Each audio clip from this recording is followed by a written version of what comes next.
Hi everyone, Sarah Desamours here talking to you directly from Miami, Florida. Today we're going to talk about as a Canadian, right? I was born in Montreal, Canada, and now I live in Miami, Florida. I'm going to talk about what the main differences are that I've personally noticed between the two countries and the two cities.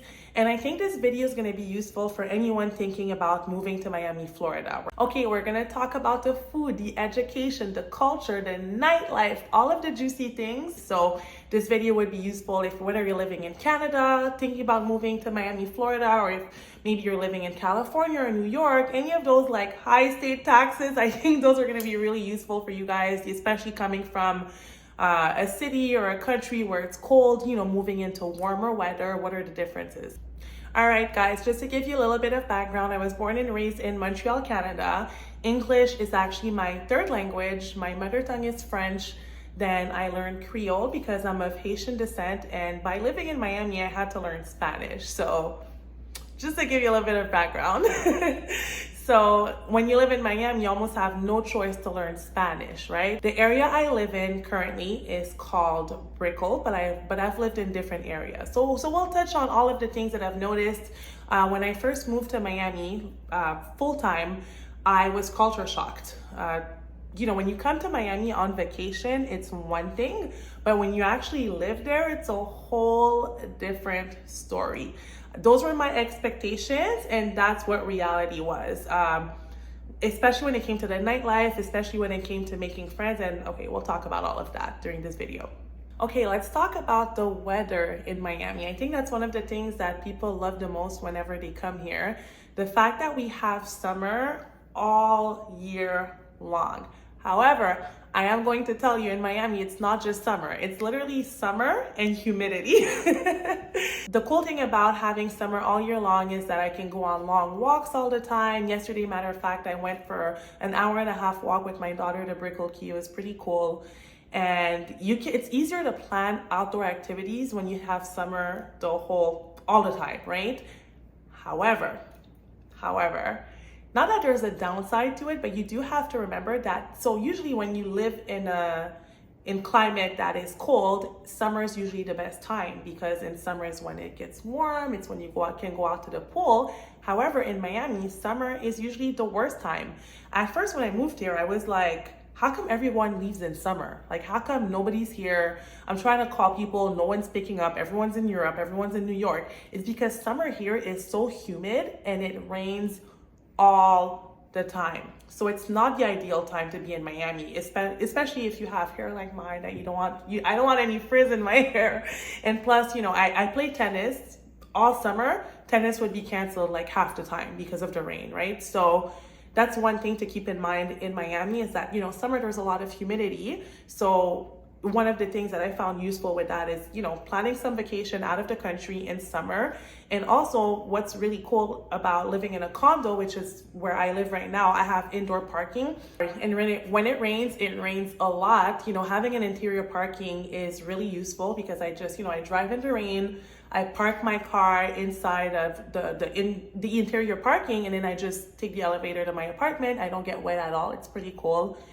Another thing that's really important to remember is that we have hurricane season here. So I would say between end of July up until end of September, it's hurricane season, meaning that there's hurricanes that can pass through Florida and some of them can be devastating. So I remember the first year that I lived here full time, back in Miami full time, I was just super scared of the hurricanes because when you watch the news, which I try not to watch as much anymore because it's so scary. They scare you, they tell you, okay, you have to do this, you have to do that. You want to make sure that you're prepared for the hurricanes as well, that you have enough food at your place.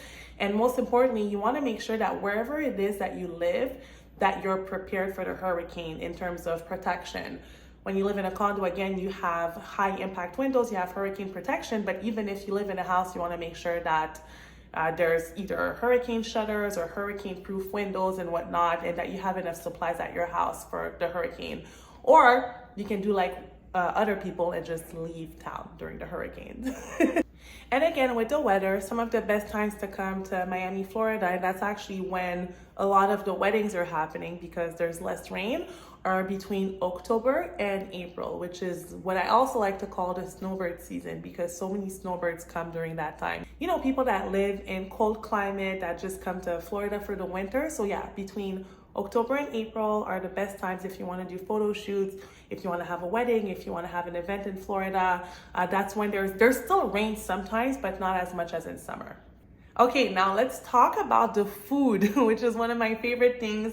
I'm a huge foodie, and I remember back then when I would just come to Miami on vacation, I never really paid attention to the food here because I was just trying to drink all the time, and food was not my priority, right? So coming from Montreal, Canada, when you live in Montreal or even in places like New York or Chicago, you don't know how blessed you are with the food, right? In Montreal, you could walk into almost any restaurant and it's good. But coming to Miami, it can be tricky. I'll tell you why. So some places are really, really expensive, right? So you would think, okay, this place is really expensive. It's super hype. I've seen it on social media. All the influencers are talking about it. It's all over TikTok. And then you go there and you end up spending $150 per person. And you're like, it was okay, right? So it can be really tricky. I found that I had to try a lot of places before I found my staples. Miami is not the type of place that anywhere that you walk into, the food is gonna be good. It might be hyped up, it might be super expensive, there might be a line, it might be super complicated to get a reservation, but that doesn't mean that the food's gonna be good. There's also some amazing, probably the most amazing holes in the wall that I've ever had in the States, I think. A lot of really good Peruvian spots, a lot of really good Cuban, a lot of good Latin spots, but that are not mainstream, that are holes in the wall. You really have to take your time to discover. I like to ask locals, where they like to eat, not just social media. Like ask locals that have been living in Miami their whole life. I remember sitting next to a man on the plane years ago, and he told me, listen, the best Peruvian is at this place called Salmon y Salmon, which is in a strip mall, not even in a cute area of town. And it looks really, really bad when you get there. But to this day, it is the best Peruvian food and probably the cheapest that I've had in Miami. So another cool thing about Miami is that they have this thing called Miami Spice, which usually runs for about a month, a little bit over a month between the months of, I would say, August to September, where you can try restaurants where for a prix-fixe menu, meaning that for lunch, it could be, $30. For dinner, $40 to $60, where you get a 3-course meal.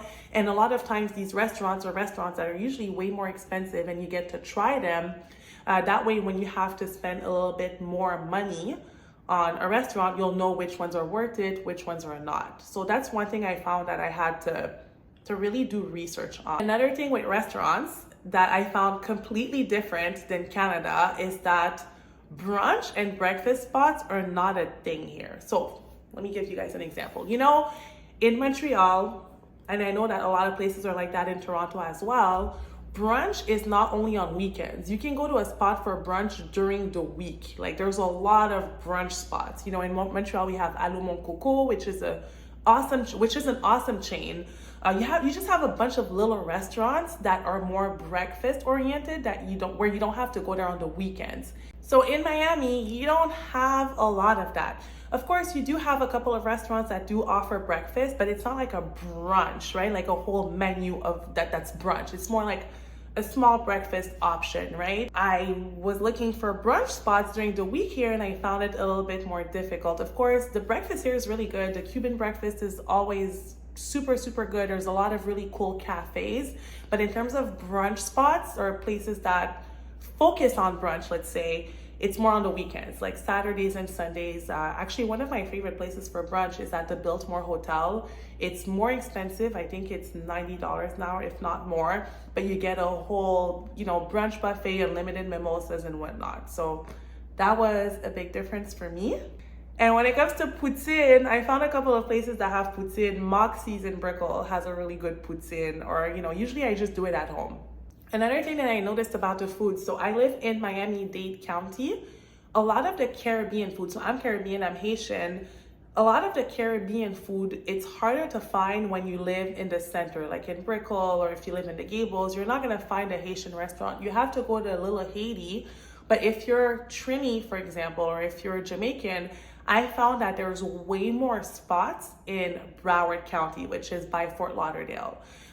So yeah, although we do have some Caribbean options, you have way more options if you decide to drive 30 minutes north. But yeah, just in general, the food is a little bit more pricey here than in Canada. I think I'll do another video on my favorite restaurants and my favorite spots because, like I mentioned, I'm a huge foodie. Every single week, I'm trying new restaurants. I've probably tried most of the mainstream restaurants. I can tell you which ones are good, which ones are bad. So let me know if you guys want a video on that in the comments below. Okay, let's talk about the culture. So coming from Canada, of course, I always thought, well, I learned English, I'll be fine. Even though it's my third language, my English is pretty good. I attended university in English. I'm like, you know what? My English is on point.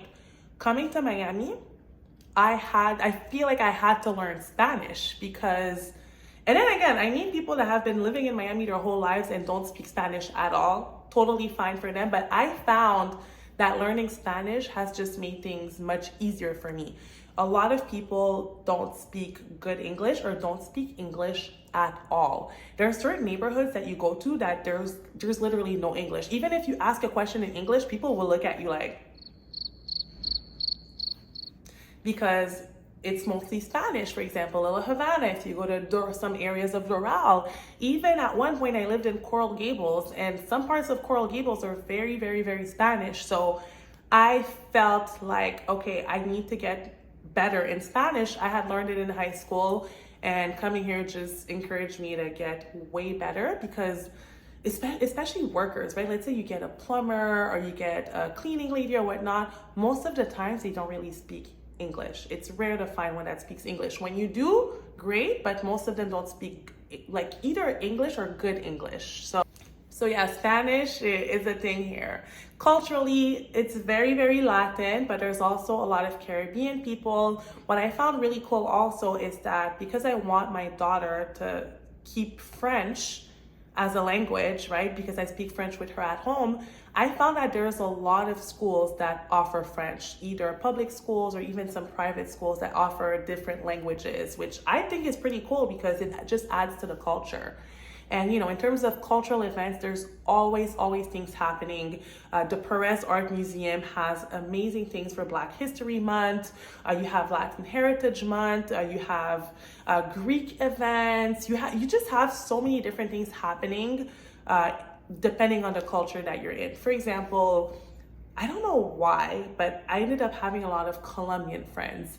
So there's a lot of Colombian events. There's always something happening culturally. So it's not American. It's not American when you move to Miami. It's extremely culturally diverse, and there's always things happening in the city to celebrate the differences in culture. Being of Haitian descent, I've found it really cool that there's an actual neighborhood called Little Haiti.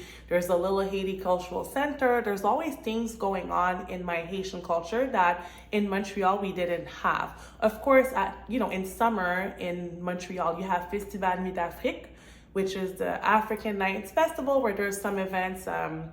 There's also Nuit Créole or whatnot. There's events for Haitians in Montreal, but we don't have like a designated neighborhood called Little Haiti or whatnot. So I found that pretty cool here. The one thing though, there's no Chinatown. There's no Chinatown in Miami. And also I found that when it comes to Arabic food, again, in Montreal, there's a lot of Lebanese restaurants, Syrian restaurants and whatnot, Moroccan restaurants, but in Miami, there's less of that. It's more Latin, but I did find a couple of really good Mediterranean or Lebanese restaurants here. But yeah, there's just less of that here.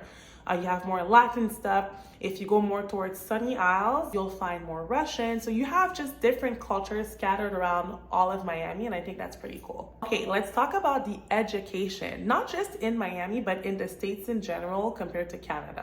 In Montreal, things are different, right? So in elementary school finishes in 6th grade, and then you go directly to high school, which finishes in what is called here 11th grade. Here it's totally different. Here elementary schools finish in 5th grade, but some of them are K through 8, so go from kindergarten all the way to 8th grade. And then high school finishes in 12th grade. Montreal, to get your bachelor degree, if you went to CEGEP, which is the college before.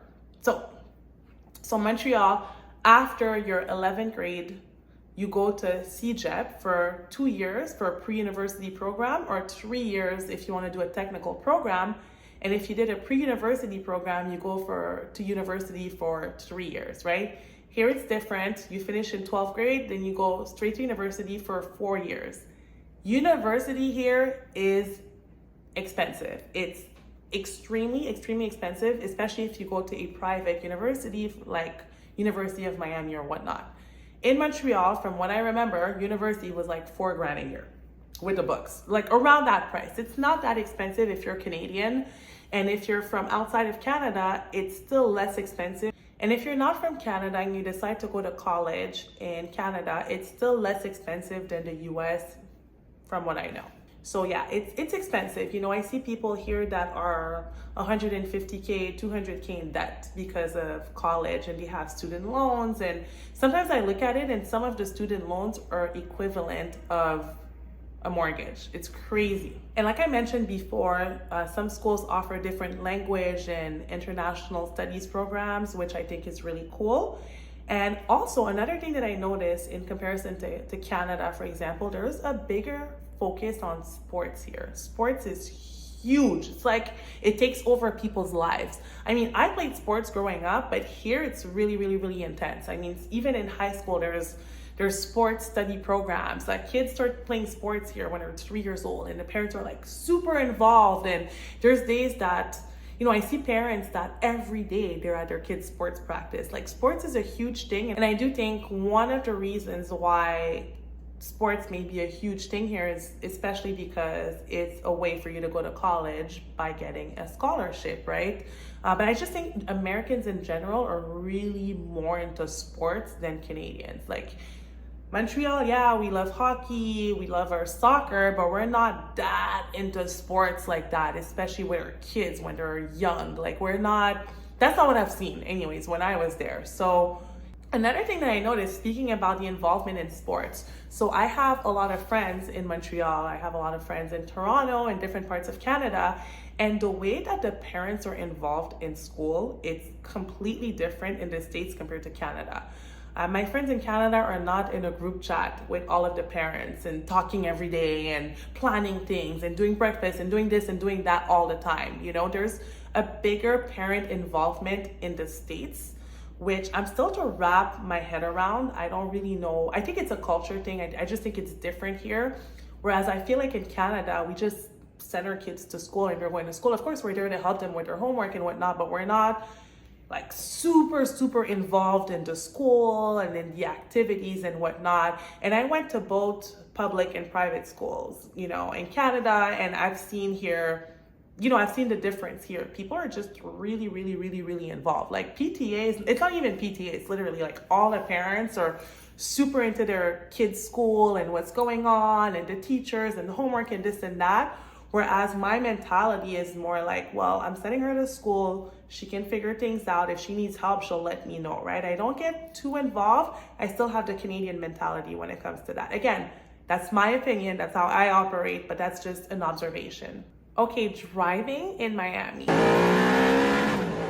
Have you guys ever played GTA? Because when you're driving in Miami, you're basically playing GTA. It's crazy.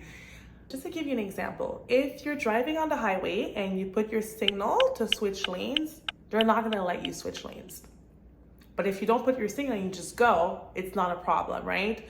A lot of people on motorcycles are not wearing a helmet.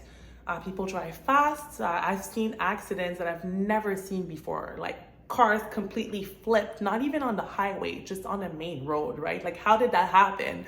So I feel like here, if you're moving from Canada or from elsewhere, it's almost like you need to take a lesson, unless you're coming from New York. New Yorkers are very similar with the way they drive.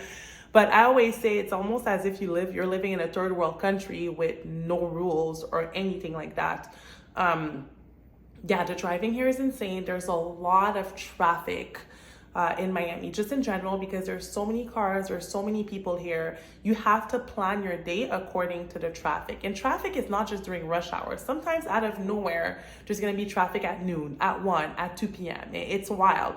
So what I chose to do is to live somewhere where it's more pedestrian. So there's some more pedestrian neighborhoods like Brickell, Coconut Grove, Midtown Miami, some parts of Coral Gables. So if you don't want to use your car all the time, you do have to live in those areas that are more pedestrian.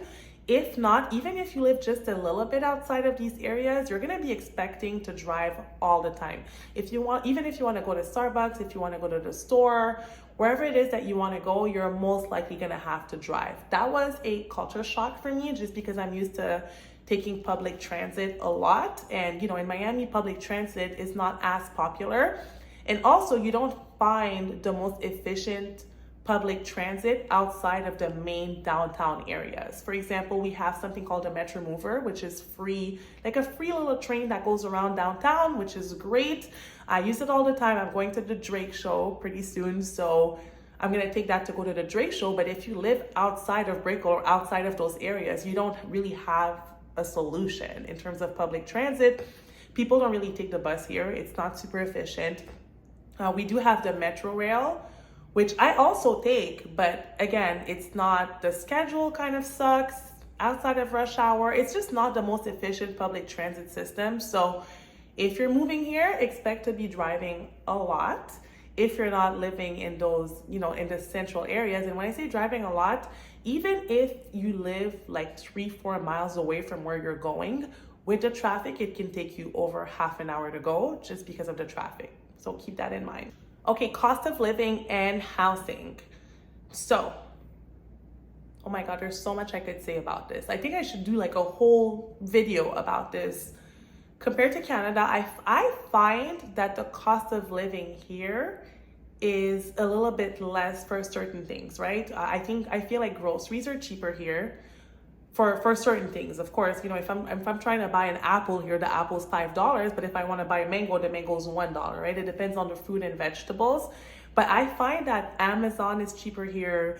I had to send an air fryer to someone in Canada recently because I looked at the prices in Canada and it was almost double. So some things are way cheaper here. Cost of rent here went up a lot during COVID, and in comparison to some parts of Canada, it's still more expensive, right? Except for Toronto. Toronto became super expensive recently. I don't know what happened, but I find rent is a little bit higher here. However, to purchase a property, I feel like the prices are pretty similar to Canada. They're pretty similar. And the thing here is that we don't have state income tax. So when it comes to your taxes and just overall cost of living, it's a little bit cheaper here. Our taxes in general in Miami, it's only 7%, whereas in Montreal, it's 15% taxes. And when you're working, some people get taxed 40, 50, 60%, like crazy amounts of taxes on your salary. But here, there's no state income taxes. And if you're self-employed or whatnot and you have a good accountant, you can work with the amount of taxes that you pay every year to the government. So I find, tax-wise, it's cheaper here. Cost of living, I find that grocery shopping and whatnot is cheaper, but rent is a little bit higher in general. I do find that to go to school, private schools are expensive here. It's not like Canada where you can get a really good private school for $10K a year. Here, some of the best private schools are 30, 40 plus K a year. It's no joke. And when it comes to shopping, I was just talking about the cost of living and how groceries and Amazon is pretty good here. One other thing that I noticed is that you can get anything pretty quickly. I had a friend who needed a pair of sunglasses, and he was able to order them online and have Uber pick it up as Uber package and get it all within less than an hour, right? So I find that here things are super quick and efficient, and things are open super late. A lot of the Walmarts are 24 hours. The stores close really late here. Even the malls close at like 9 p.m. during the week. Whereas in Montreal, I know that during the week, some malls close around like 5 p.m., 6 p.m. It's only during the holidays that they're open longer. But I was actually shocked to see how late some of the stores open here. Like some of them are open until 10 p.m., 11 p.m., especially in the hot areas where there's a lot of tourists. Things open really late here. It's almost like there's no work-life balance, if that makes any sense. It actually made me, I used to complain a lot in Canada about how stores close early, but with time I said, you know what, that actually enables people to have a family life. Right here, things are open all the time. All the time. It's crazy. So let's talk about employment. I'm not an employment expert, so I'm not going to elaborate too much on that. But I can let you know that here, one thing I've noticed is that a lot of people are self-employed. I feel like in Miami, Florida, especially, there's a lot of encouragement and resources and accountability and just really a lot of support for entrepreneurs. So if you're self-employed, if you're on your own, or even if you're an attorney and you're on your own, you have some support, you can get some help, you're not just left in the trenches and it's super difficult for you. Of course, it's not always easy, but I just find that there's a lot of support and encouragement in general for entrepreneurs. In real estate, a lot of people work in real estate. It's a huge thing here because there's so many investors that come from all around the world to invest in real estate in Miami. So you have a lot of people in that field, whether it's real estate agents, mortgage brokers, insurance agents, and whatnot. I also found that, for example, my sister works in the beauty industry. She's a makeup artist. I don't think she would have been able to do as well in Canada than she does here because beauty, cosmetic, the cosmetic side, like cosmetic surgeons and just the beauty areas, the beauty jobs in general are extremely profitable here. I mean, even my lash girl, I know she's doing well. So I just think Miami's just a different crowd, and you have people that come here and that like to show off, they like to rent exotic cars. So there's a whole different market for jobs and for if you want to start a business here. It's completely different than Canada. I've also noticed a lot of people work in the medical field here. It's a huge, Florida is a huge, Florida is a huge retirement state as well. So, when people retire, usually it's because they're getting old. So the medical field is full of jobs, whether you're a nurse or a doctor or even have an assisted living facility. There's just so many opportunities in the medical field as well. Those are just some of the fields that I've noticed are doing really well, but there's so many others. But I just find, again, huge push on entrepreneurship, which is another reason why I think that during COVID, Miami was known as the rebel, because at the end of the day, most people work for themselves. So they were like, well, we're not going to stop working. That's another topic of conversation, but just a little sidebar. Okay, let's talk about the beach. And people come to Miami, they want to go to the beach. It's a beach town. It's a beach thing. Okay, guys, living in Miami, you do not go to South Beach all the time. There's other beaches here. And I had to discover that as well because, back then it was all South Beach, South Beach, South Beach. Of course, I still love South Beach. I love South of Fifth, but South Beach just is too touristic. So people that live in Miami don't go to South Beach all the time unless they have, people over from Canada or people over from another country who are visiting and they want to see South Beach. Like, I'm not trying to go to South Beach. That's the last place I want to go if I'm trying to go to the beach. A lot of people in Miami either have a membership at a beach club. I personally go to Soho House, but there's other beach clubs where you can have a membership where you can have access to the beach and beach chairs and whatnot, or you can go to another more local beach. There's some amazing beaches here that are not South Beach. But you also have beaches like Key Biscayne, you have Haulover Park. There's other really cool beaches to go to as locals that are not your mainstream touristic beaches. I love Sunny Isles. I love even going a little bit further than Miami and going to Hollywood Beach or even going to Fort Lauderdale. So when you live here, it's not just South Beach. There's so many other options that are less crowded. And what I actually like about Key Biscayne is that they have somewhere called Crandon Park. And they have little barbecues, they have little, not little houses, but little huts where you can have events, birthday parties. You can rent these huts in advance, or if you go on a day where there's nobody, like during the week, you can just use the barbecues. It's just more family friendly. There's less people. The beach is absolutely beautiful. And there's just, it's just another vibe than the touristic beach. When you go to South Beach, you're laying on the beach and there's a promoter coming to talk to you all the time. There's a bunch of tourists, there's music, there's noise. You want to grab a cocktail, your cocktail's like $27. It's crazy on the beach. The prices are wild too.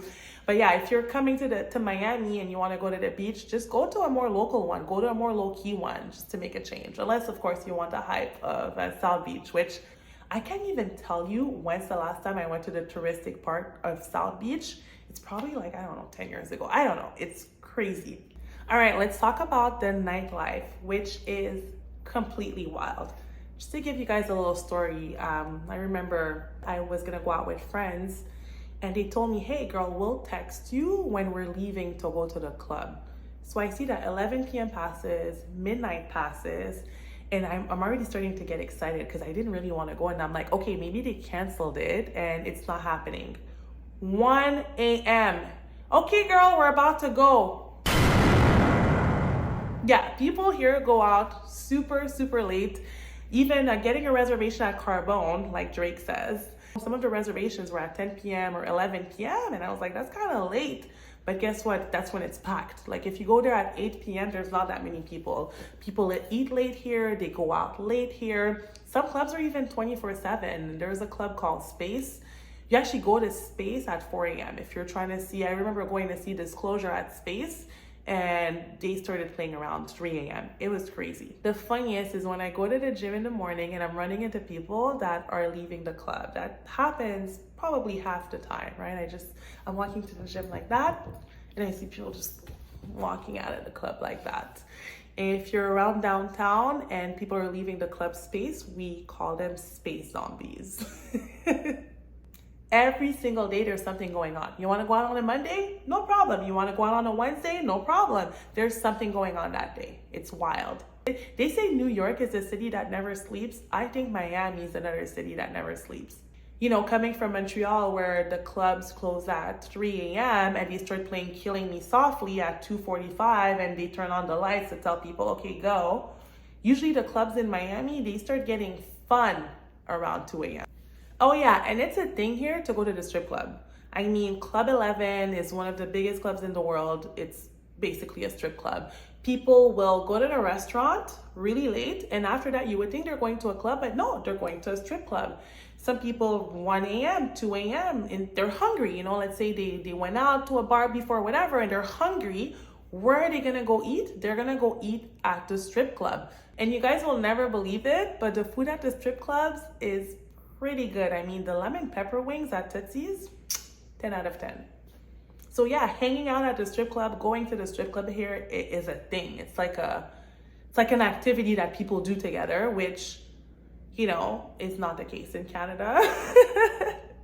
Okay, and finally, when you live in Miami, all of your friends, all of your family, you're gonna see them all the time because people love coming to Miami. Every month, every other week, I have someone that I know that's coming into town on vacation or for a bachelor party or for a cruise or whatnot. So it's really cool that we are a transient city and that we're so close to the cruise ships, and we're also the stop for a lot of Latin American countries. So when people are going on a trip to, I don't know, Nicaragua or whatnot, they might have a stop in Miami.